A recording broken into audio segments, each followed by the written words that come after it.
Where our backyards meet the backwoods, Hi, Blossom. some familiar figures have long made themselves at home. We as humans have created pretty much the perfect habitat for deer. White-tailed deer find the suburbs a safety zone. But how well do we know these backyard buddies? Sometimes they'll freeze and lock up for even 2, 3, 4 minutes.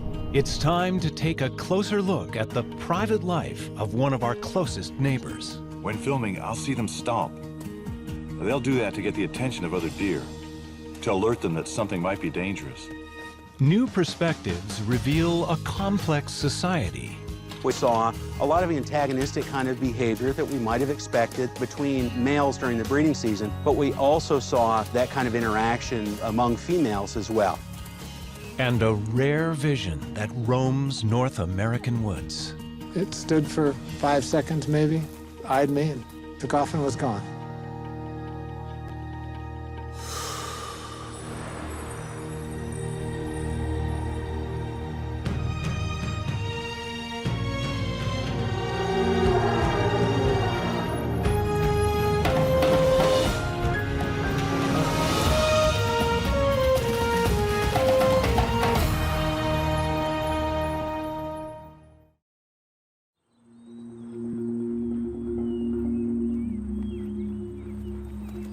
For 3 million years, they've roamed the woodlands. And we're still just trying to figure them out. The white-tailed deer. Believe it or not, we're right near a major road, but there's a big buck right over here, so I'm gonna get my little outfit out and see if he'll put up with me.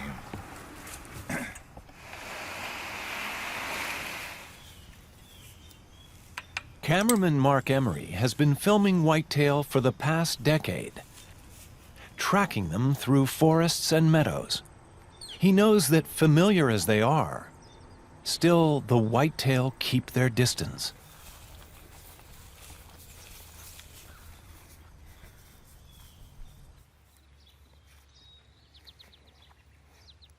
Every time Mark films them, he gets a first-hand glimpse of their jittery grace. I've been coming in this area for about 2 weeks now, just sitting with these guys. And we sat here about 20, 30 minutes before they came up to eat grass right in here.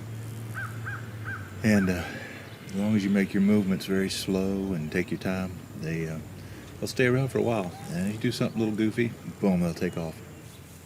For Mark, it's a familiar pattern when man meets deer. The quick head jerk.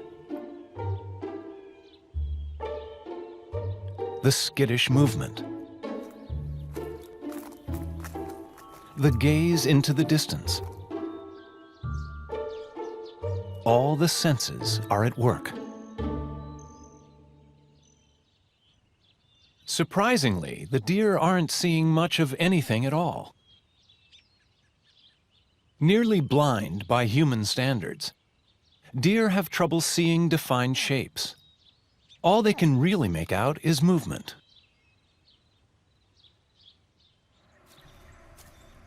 To compensate, they've developed their other senses. Their hearing is finely tuned, and their remarkable sense of smell can pick out odors hundreds of yards away. The nose of the white-tailed deer has nearly 300 million olfactory receptors, compared to just 5 million for humans. That's more than even the legendary bloodhound. And when a deer smells danger, it passes that information on, as Mark notices every time he gets too close.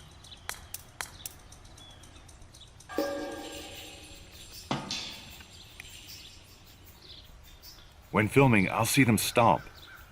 They'll do that to get the attention of other deer, to alert them that something might be dangerous.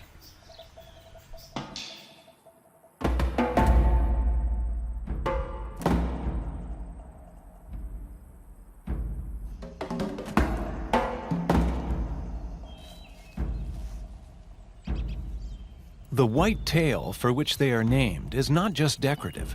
It's a key feature for communication.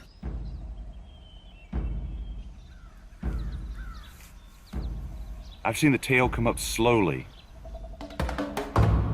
as though the deer is saying, I see something I don't really care for. And then you get this nervous twitching.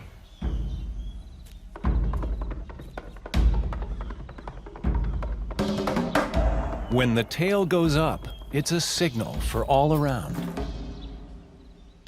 A white flag saying time to retreat.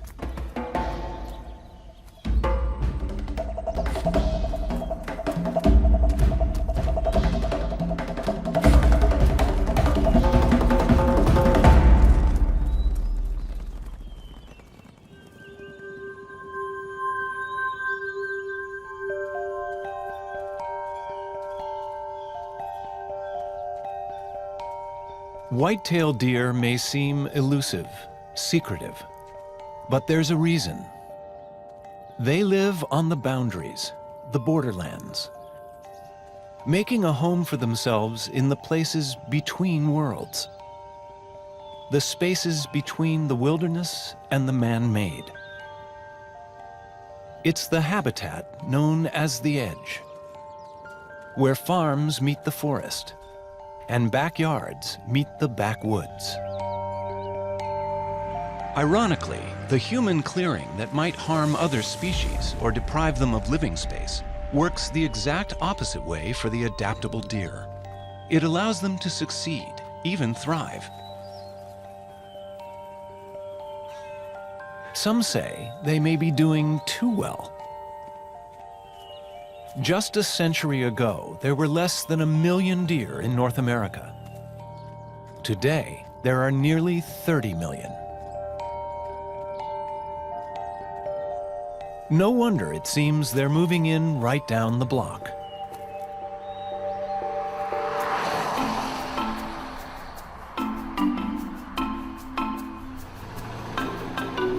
Nowhere are the deer more at home than next door, in the suburbs.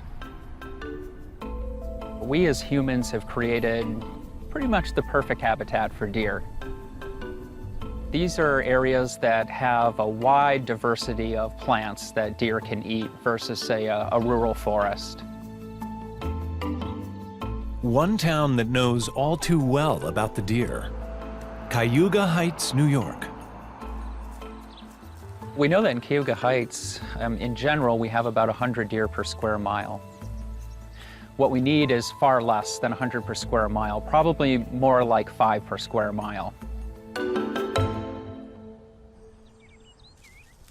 With no predators and unlimited food, this is the perfect home for animals that spend most of their lives in an area of just 1 square mile.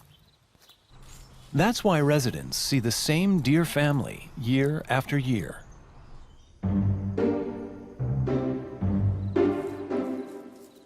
They walk through my yard and eat everything here. It's almost like watching them come into a buffet. I'll pull up into the driveway and see 8 to 10 deer. And they kind of look at me like, hey, welcome home. So there's some deer up here in the yard, and we're gonna go try and get them on film. We gave cameras to a number of Cayuga homeowners over a 3-month period to capture the behaviors they see every day. The goal? To gain a new understanding of wild deer's actions in the suburban world. Well, good morning. I think this one's a little timid. The first places the deer show up? Anywhere there's something edible. What makes the whitetail such a challenge to backyard gardeners is they eat almost anything. Nearly 600 different species of plants. Grasses, acorns, fruits. In times of scarcity, they will consume twigs and bark, even poison ivy. Incredibly, they've also been spotted eating nestling songbirds. And very little deters them.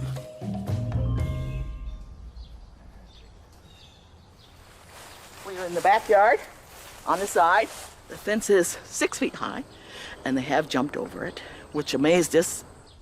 As you can see, we had to install this fence to keep the deer out of our yard. This is a 6-foot fence, which actually is somewhat inadequate. White-tailed deer will jump in the wild.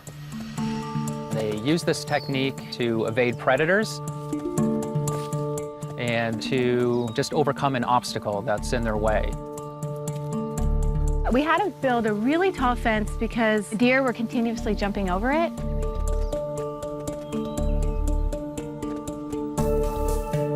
Deer can jump over an 8-foot obstacle. Sometimes from a running start, they can clear a bit more than that.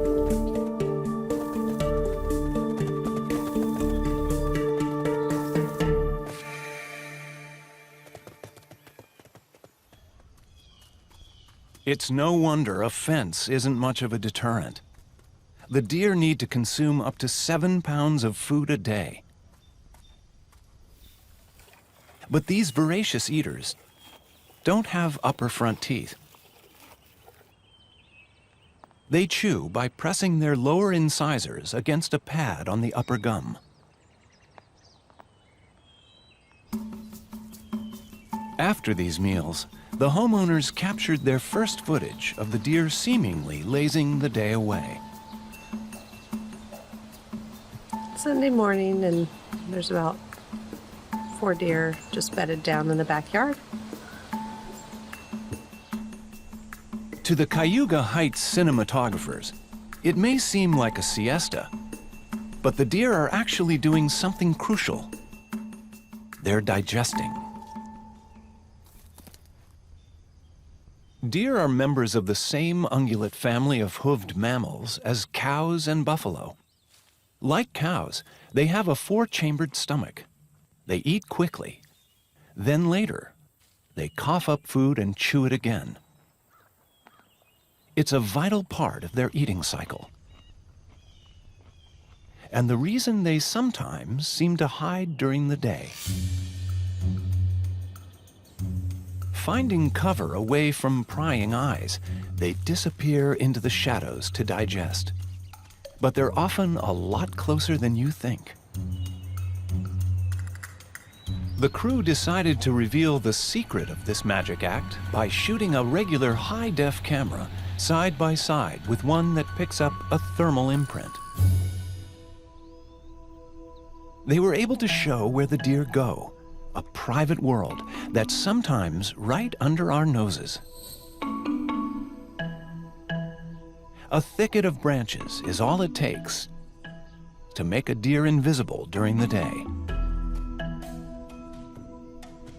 Only the slightest movement gives away the animal's position until it emerges again to feed.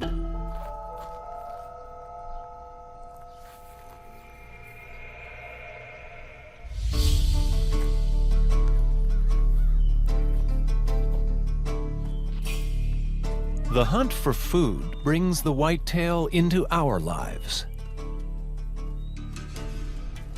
and right alongside our roadways. But it's not a death wish that brings them here.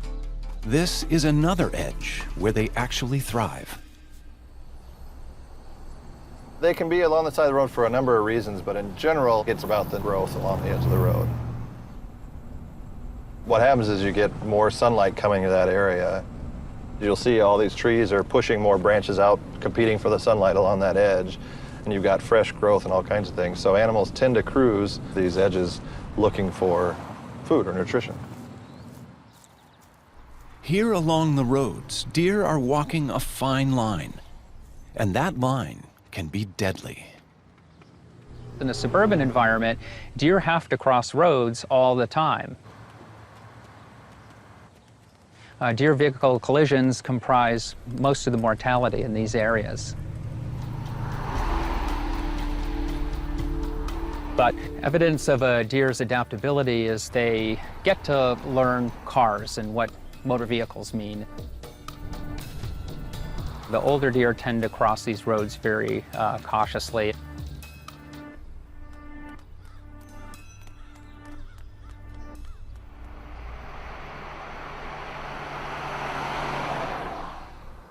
Right now we're approaching some deer that are about to cross the road.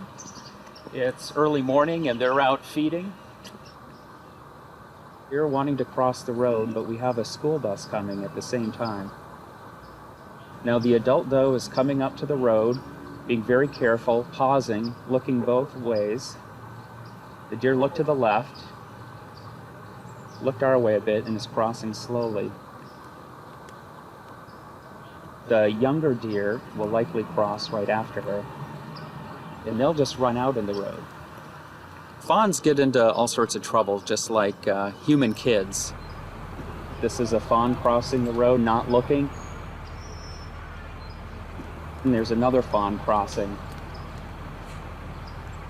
You saw the care that the adult doe took in crossing the road and how carelessly the younger deer crossed the road.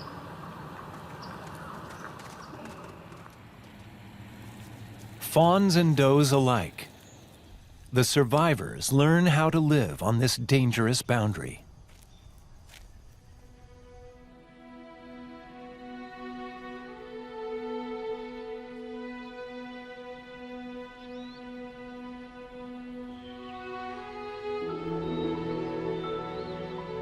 On the borders of yards and roads, there are other edges deer inhabit.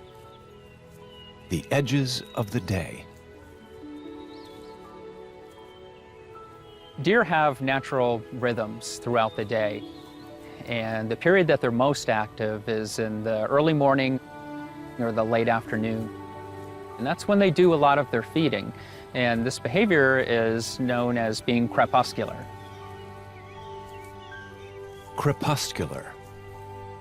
Creatures of the shadows, of the dawn and the dusk. Whitetail are perfectly adapted for those hours. Their camouflage blends in, and it's the time their vision actually works best. Attuned to the gathering darkness.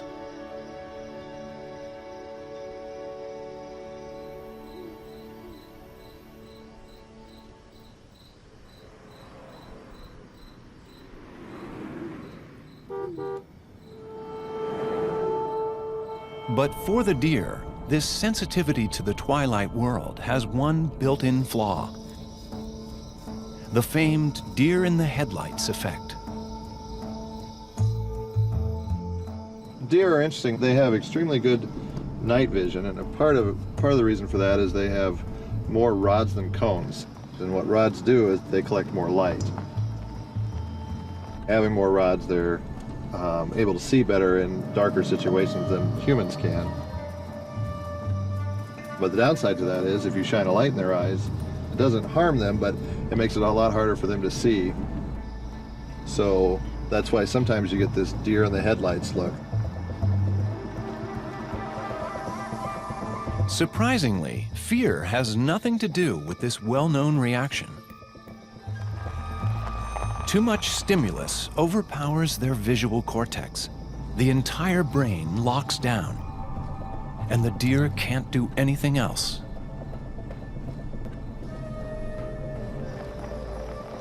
Sometimes they'll freeze and lock up for even 2, 3, 4 minutes. Oh, there's a deer right there. So right now we've got this light shining on this buck here. You know, he's kind of trying to figure out what's going on. If you notice, he'll just kind of get a little confused and just stand staring kind of off in the distance while you have that light on him. And sometimes, you know, in this situation, this deer didn't get too weirded out by it, but, you know, sometimes it can last for a couple minutes where they'll just stare into the light, kind of confused.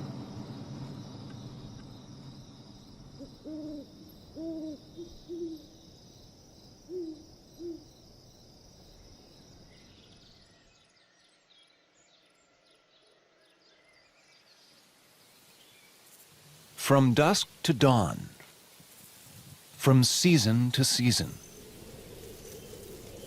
In a life that spans just over a decade, the deer remain all around us.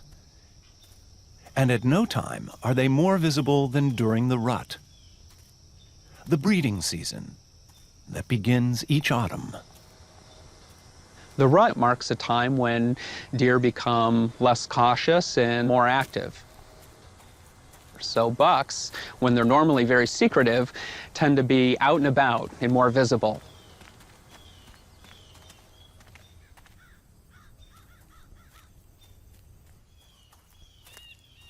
All through the woodlands, bucks begin signposting their presence. One of the signs that the rut is occurring might be a buck rub. Whitetail bucks take their antlers or the glands on their forehead and they'll rub up and down a tree. They want to leave their scent as communication for other deer in the area. Deer have scent glands all over their bodies, at least 7 in all. From the bottoms of their feet to the inside of their back legs, with signals that range from "come hither" to "danger, stay away." They can also vocalize with chuffs and calls to send warnings or indicate territory.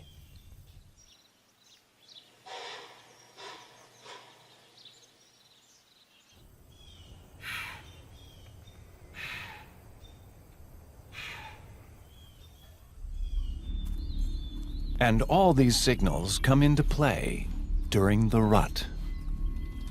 The rut is an interesting time of year. There's a very small window where these females or does come into heat.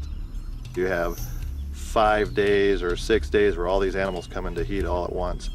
So these bucks are spending every waking hour trying to breed as many does as possible.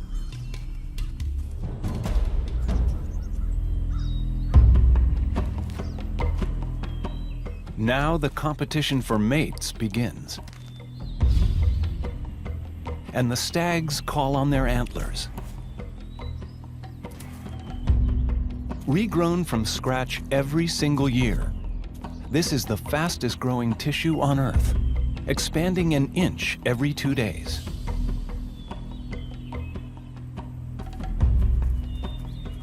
Equipped with their very first antlers, youngsters try a little tentative sparring.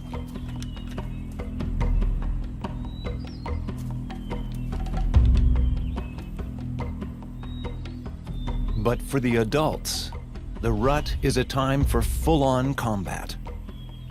There's a lot of aggressive behaviors, so bucks will do a lot of really neat things. They'll spar, they'll fight. It's a very fast and furious time, and it's a very exciting time to be in the woods.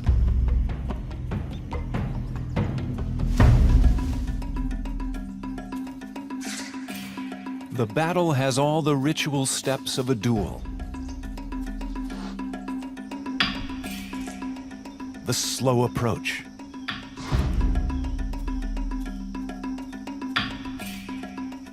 The challenge. And then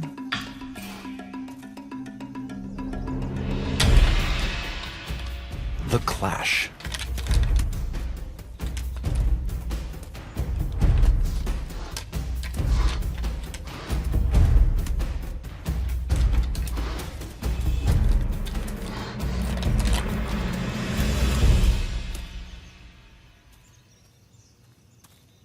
The winner claims his chance to sire the next generation. The loser hobbles off.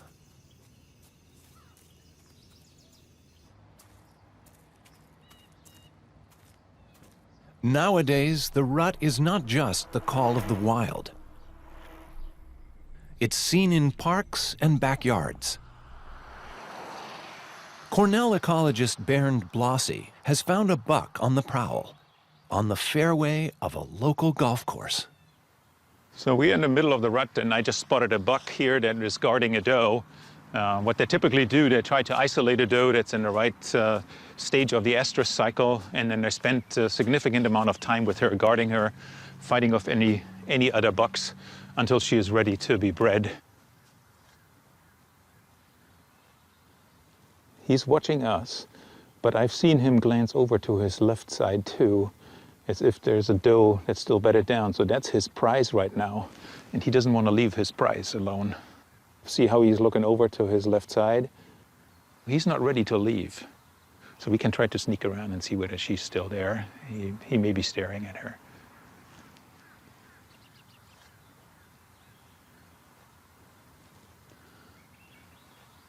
There she is. She's on the other side of the fence. You can just see her butt right now. See how he's watching her?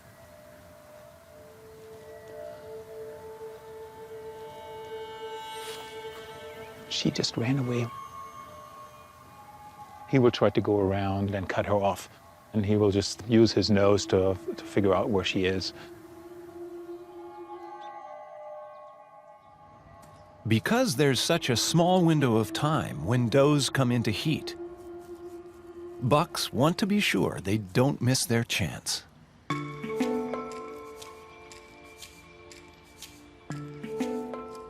During the rut, a buck will pick out the right-smelling female and then follow her wherever she goes. The buck is in lockstep with that female. You have a big buck out standing in the open. The does are being chased around all day long, and you can see deer activity all over the place. It's all about having offspring in the next generation, both for the does and the bucks. What the ultimate evolutionary prize is having offspring that then contribute next year to the chases in the woods.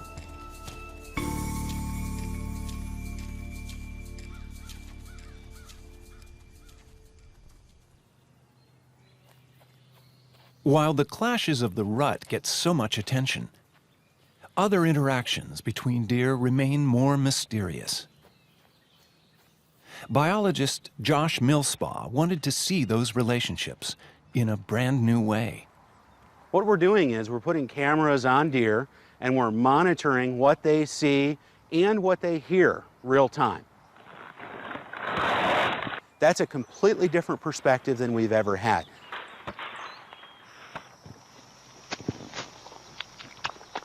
The footage that we got showed far more social interaction and sociability than we would have expected in deer. The cameras picked up a whole range of social signals.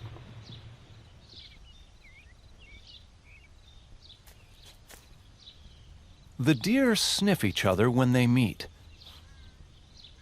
A kind of handshake to determine age, sex, family group.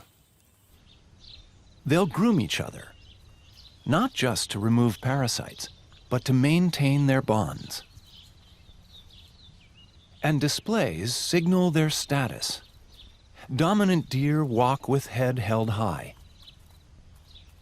Subordinates keep their backs hunched and tails tucked. When things get tense, ears laid back along the neck represent the first challenge. But the cameras also found something startling. Conflicts between females escalate with surprising frequency.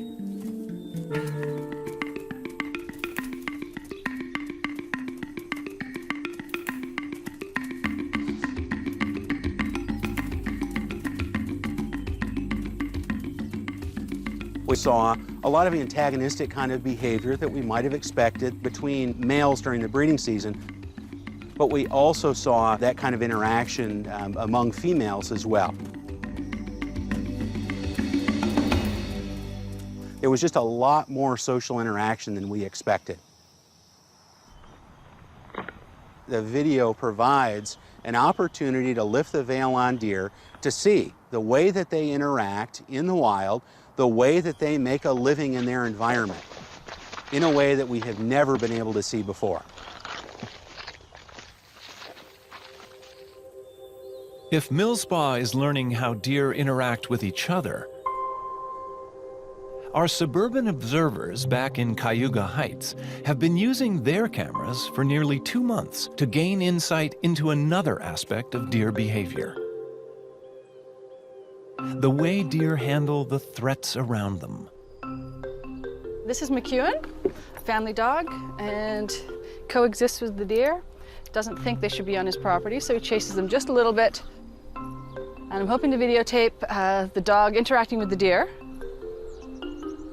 As the home footage shows, the whitetail are surprisingly canny.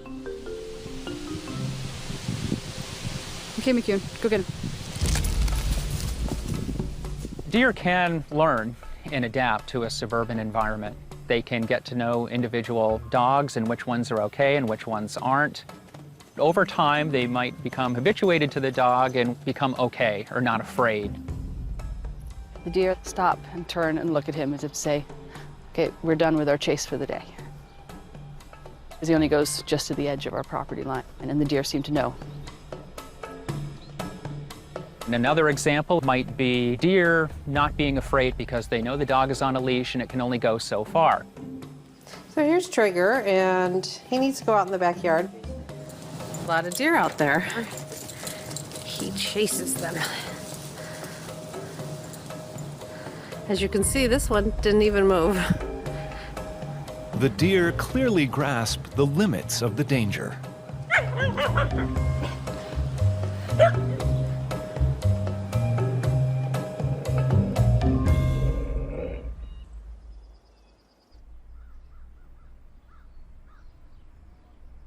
Whitetail have learned that the suburbs seem to be a safety zone.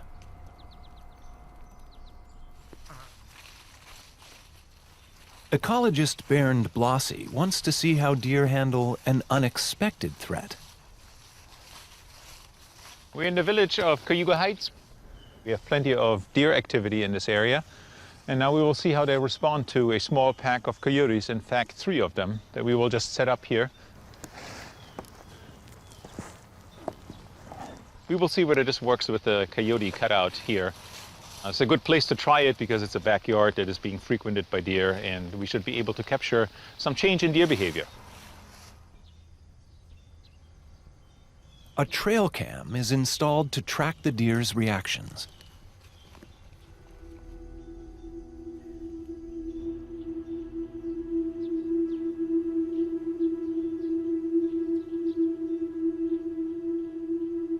It's just a couple of hours after we left, and this big monster buck shows up, and he's eyeing the coyotes here. There's another deer coming right here, going right to the coyote. It's like 2 yards away, checking it out, right here, lifting oh, a little shy of it. You can kind of see here, this animal is cautious. Something is new in the yard. There are silhouettes there. They resemble probably something that the animal may have seen before, but these silhouettes don't behave like real animals. They're not turning around, they're stationary. So now the animal figured out this is a non-threatening situation. The deer are smart enough to learn what poses a real threat and what doesn't. This animal is completely checking out what this thing is. Not scared behavior, definitely not. It's actually licking the coyote right now, so.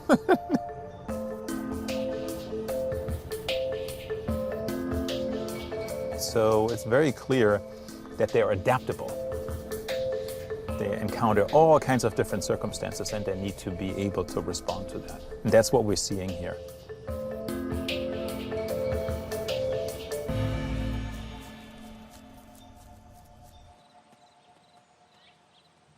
Deer are always adapting, always responding to their environment. These changes can be physical too. And nowhere is that seen more strikingly than on a few scattered islands in the Florida Keys.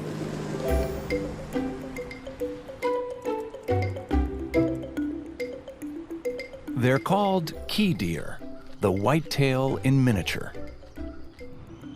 Key deer have been on the Florida Keys for the last 10,000 or so years. 10,000 years ago, the last glaciers melted and caused sea levels to rise, and in essence, they were trapped on a chain of islands.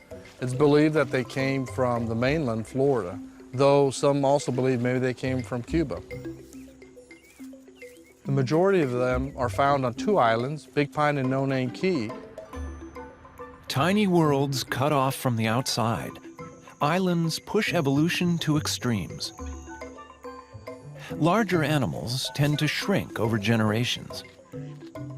In a world of limited resources, the only sensible solution is to get smaller.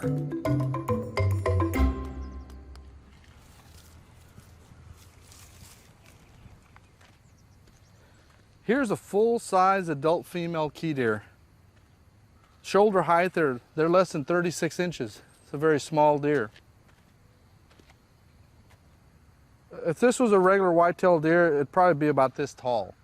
Key deer are smaller than the average white-tailed deer because, in general, as you move from northern to southern environments, animals get smaller. It's a mechanism of dealing with the loss of heat. The males are slightly larger, but not much larger. So the average female is about 80 pounds, the average male is about 100 pounds. Because of their environment, they're acclimated to humans. A really cute animal. You can see why so many people love the key deer. People love them, but in a way, they're being killed by kindness. The more locals feed them, the more they're lured into neighborhoods where they're often hit by cars. Today, the key deer is endangered. In fact, there are less than 800 of them left. Yet still, they manage to hang on. One of the very few highly endangered animals that lives among people in the suburbs. What we're looking at is an adult male key deer and an adult female and a baby, a newborn fawn here, family, endangered key deer. And that looks like a new baby. She is tiny. Yeah. Look at how Figured little. about 4 weeks old, about 4 weeks now. They're just so beautiful. When I first saw their size, I was shocked and amazed. I had never seen anything like it. I never get bored. I never get used to it. I love them.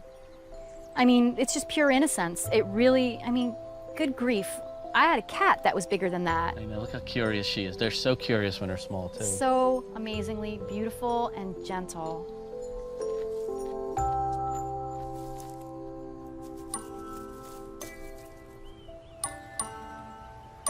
The greatest trait I admire about the key deer population is the fact that they're very resilient. And the Florida Keys, in fact, has changed dramatically in some cases in the last 100 years. And so being able to adapt to those changes and continue to survive is truly remarkable for this deer population.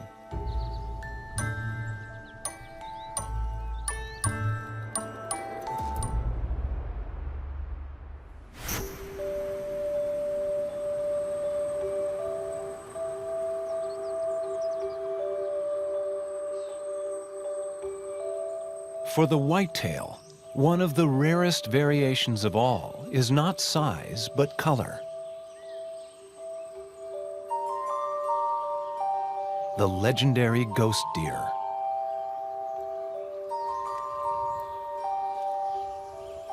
Photographer Jeff Richter has been tracking this mysterious presence in the northern woods for over a decade.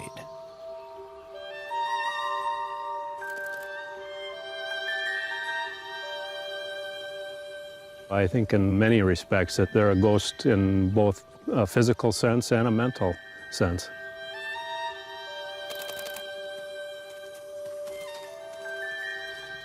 These deer are white because they do not have melanin within their system. That is a recessive gene and it is relatively rare. In the human population, about 1 out of 20,000 people will be albino. Same is about true with mammals. Well, you could spend an entire year or more and not see a white deer here. They are rare on the landscape, and unless you are lucky, you might not see one. I still am as excited as the first day to see them. It still strikes me as a ghost in the woods, a unique spirit, really. At this spot, it was one of the very first times I saw a white deer. Just looked out into the woods right here, and there was a doe standing there, just looking at me. It stood for 5 seconds, maybe, eyed me, and took off and was gone. Even though it's bright white, it was still gone. It was a magical moment, and that's pretty imprinted on my mind. I can still see that white deer standing right over there right now.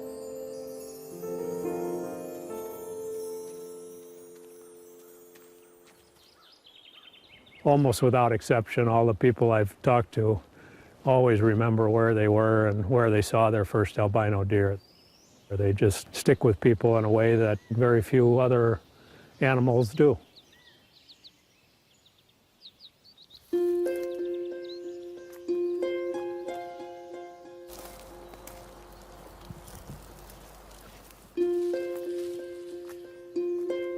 We've spotted an albino here. I'm gonna see if I can get a little closer.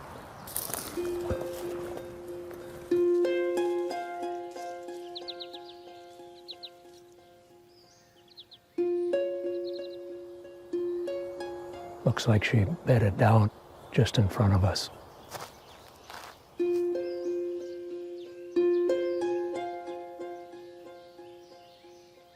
All of a sudden here you see this animal that's just pure white, pink nose. Doesn't really even look like a deer in a lot of respects. Oh, there she goes. Thank you, girl.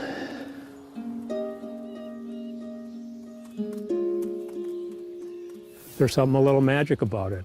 It's hard to explain. One of the reasons we really love these white deer is that they live at this intersection of science and spirit. We have all this data and knowledge, behavioral understanding of deer, and then there's this mystery over here, this place of spirit that attracts us to the outdoors in the first place. And they all come together in that place called white deer.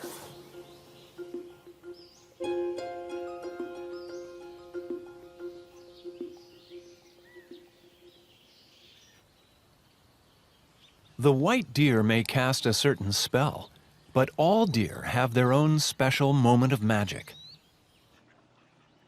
It happens each year, 8 months after the rut, at the height of spring, when does give birth to their fawns. Amazingly, a female whitetail can become a mother by the time she's just 9 months old. No other large mammal can reproduce so soon. And an adult doe can give birth to singles, twins, or triplets. In the forests of Wisconsin, a group of scientists are in search of these newborns. They want to tag and study them, but the fawns aren't easy to track down. We've walked over fawns 2 and 3 times before we found them. People have almost stepped on them before they see them. For the first few weeks until they gain their strength and their speed, they hope that the predator or whatever danger will just pass them by. Fawns are great at hiding, and they have one secret trick. They are one of the very few creatures born with almost no scent. They give off practically no odor at all, so predators can't find them. But when they are found, there's a fawn over here.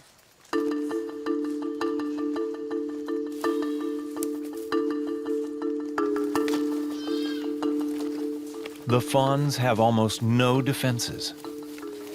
Give me the mask, give me the mask, give me the mask. Get those legs under him. They can't even count on their mothers to stand guard.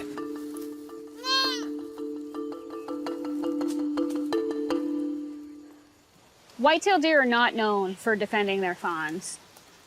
If there is a disturbance, the doe will generally stay away.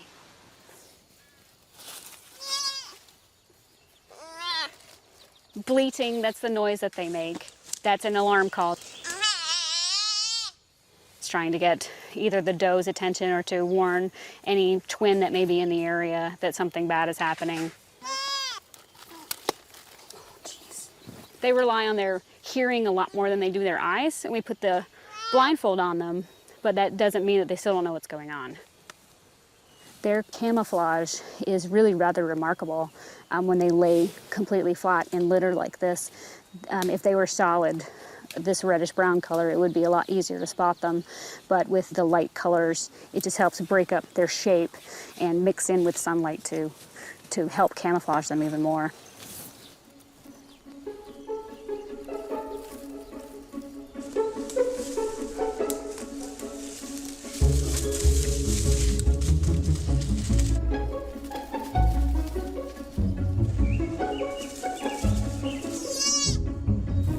Some of them fight you every bit of the way, and you have to really restrain them to get through your whole process. I tend to like it better that way, then it feels like their survival instinct is a little more developed.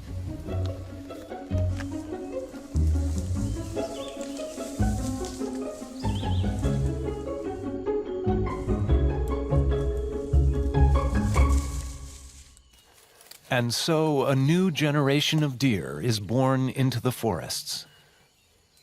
Many will make their way into our streets and neighborhoods, and into our lives. It started one day in Tewksbury, New Jersey. I saw this bit of fluff lying in the tall grass. And as I got closer, I saw what I thought was a dead fawn. And in fact, she probably would not have made it through the day. Here's a picture of the first day I found Blossom. My husband Pino was holding the IV bag above her very limp little body. Here's just a few days later.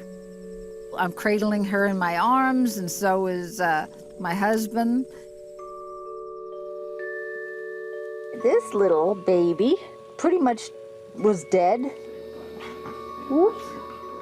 And guess what? IV fluids and a little oxygen, TLC, and wham. This is now the third day. I knew something was special about this little animal when she would start to want to play, want to interact. Come on in.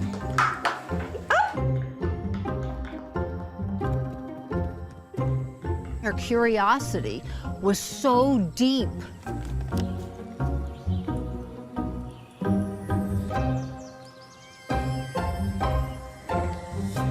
Oh, gosh. We loved her, but she wasn't our pet. She was, in fact, a wild deer. And as she grew, she would disappear for days and days, but she always came back. Hello, Blossom. How you feel? Boy, where were you during that snowstorm? Here she is in the snow with her little herd behind her. There were 1, 2, 3 deer right behind her here. It was almost as if she had 2 herds or 2 families. Here's the sign I hung all over Tewksbury. The sign worked. Nobody hurt her. They only loved her. Oh, the little doll. Blossom. That's the way we used to say, Blossom. Hi, Blossom. What are you, good girl? Hi, Blossom. What you up to? I miss her. I miss everything I've been talking about. I miss the adventure. Blossom's here!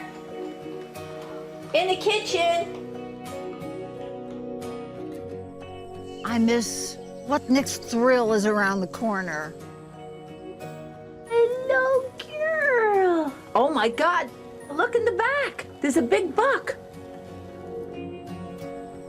Blossom was an ambassador to life, an ambassador to all that's good in nature.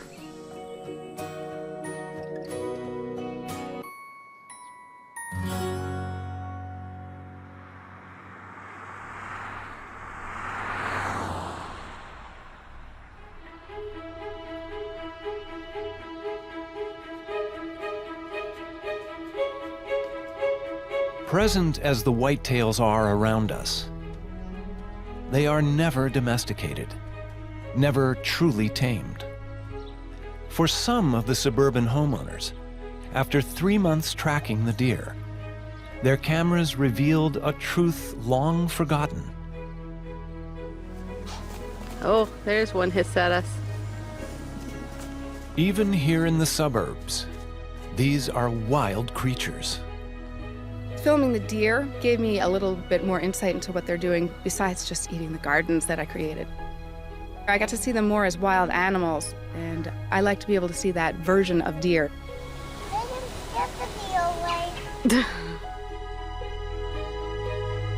Right outside the window,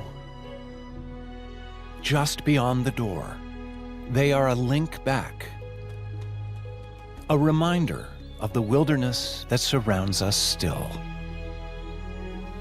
I've often remarked to my wife that people will travel to Africa to go on a safari, but here we have the deer who, they're just as beautiful and just as interesting to watch. It is a real privilege to have that.